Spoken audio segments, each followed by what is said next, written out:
Okay, today we're going to look at two-step equations. Two-step equation, to undo two-step equations, use multiple inverse operations, working backwards through the order of operations. Saw that a little bit with our flowchart equation solving, and we're going to be doing maybe adding or subtracting from each side and then multiplying or dividing from each side, the x by itself. So to undo two-step equations, use multiple inverse operations. That means more than one, working backwards through the order of operations. Let me show you what I mean by that. It says, what is the solution of 2x plus 3 equals 15? We have here that we are doubling x and then adding 3. And so if I'm going to work backwards through the order of operations, what I want to do, if I think about it this way, think about your flow chart here. If you double x, we are multiplying x by 2.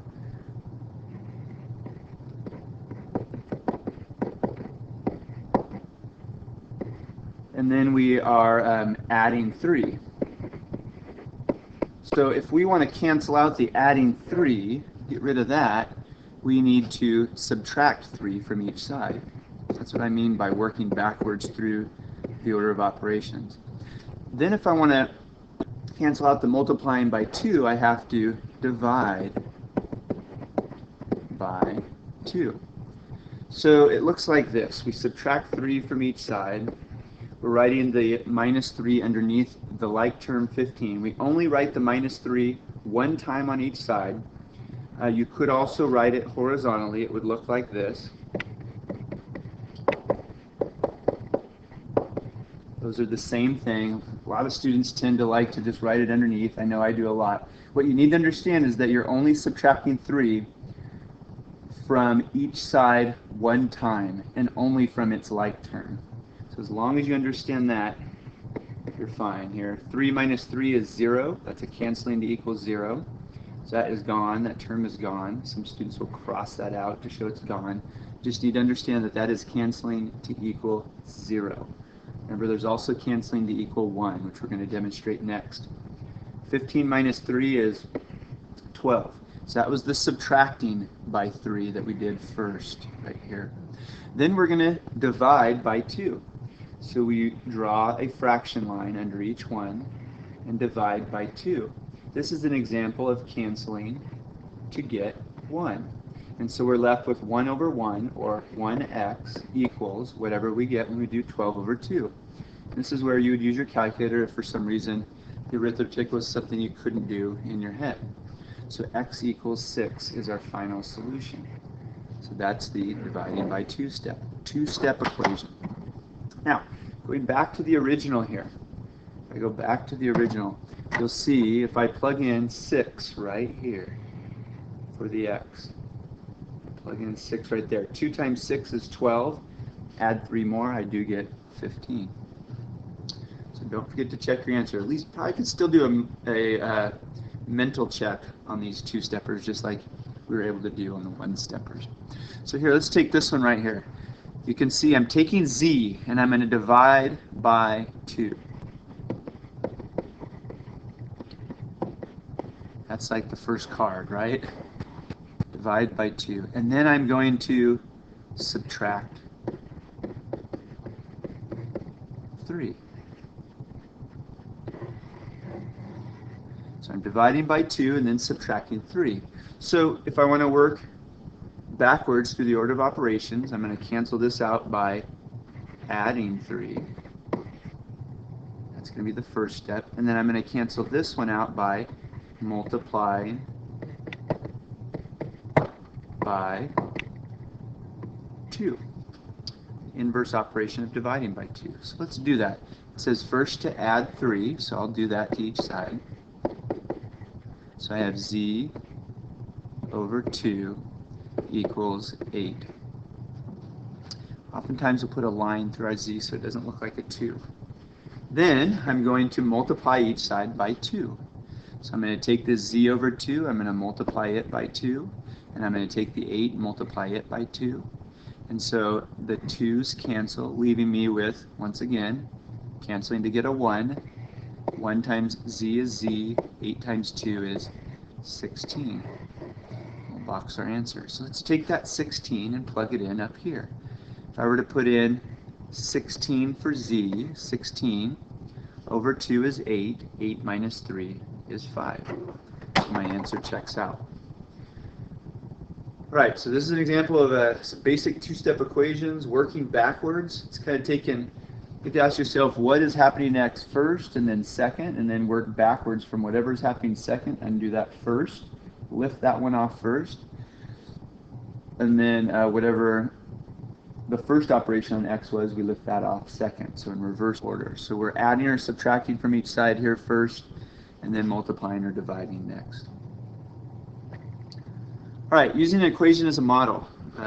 This is what we do with mathematical equations. We want to use it as a model to solve a real-life sort of problem. It says you are making a bulletin board to advertise community service opportunities. You plan to use a half sheet of paper for each ad. You also need 5 sheets of paper for a title banner. So you have 12 sheets of paper total. How many ads can you create? Let me picture this. We're going to use 1, 2, 3, 4, 5 whole sheets for a title banner. So those are all out of the mix. Then the rest of them, we can get 2 ads on each page. Okay.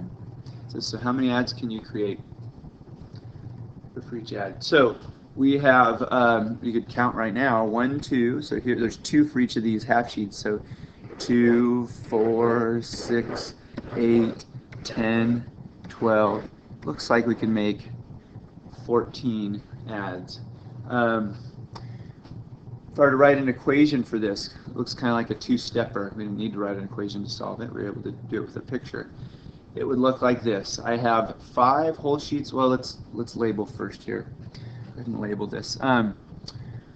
We'll let x equal, says you have 12 sheets of paper total. How many ads can you create? So let's let x equal number of ads. X equal number of ads. And so we have here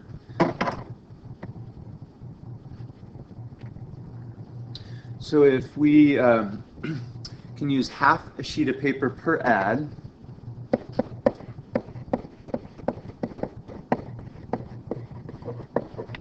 then we have 1/2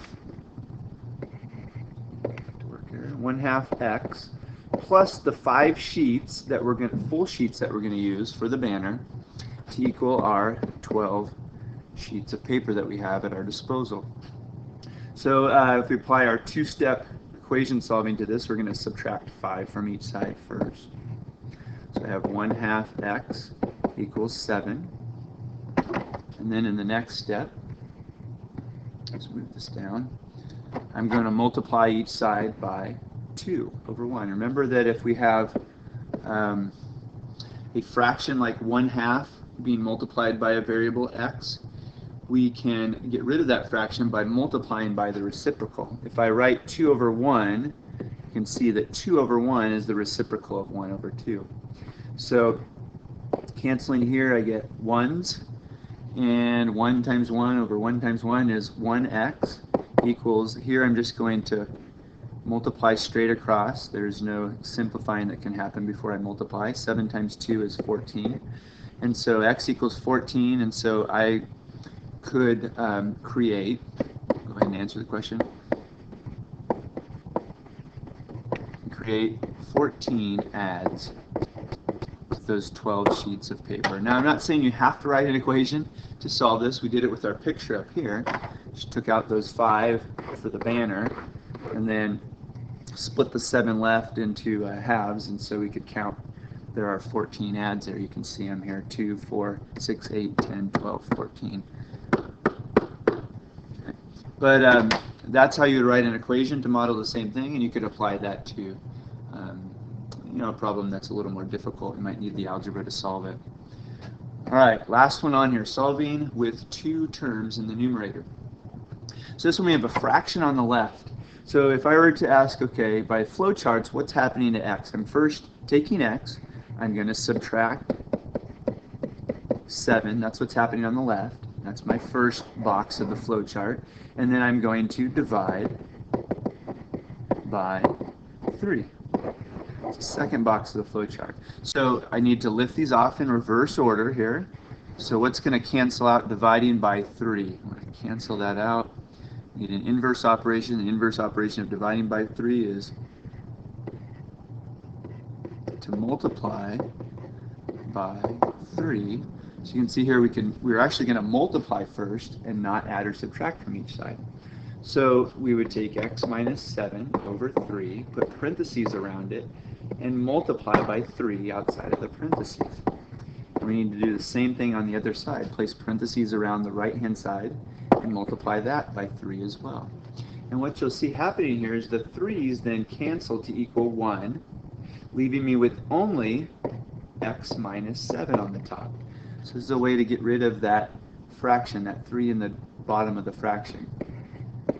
Negative 12 times 3 is negative 36.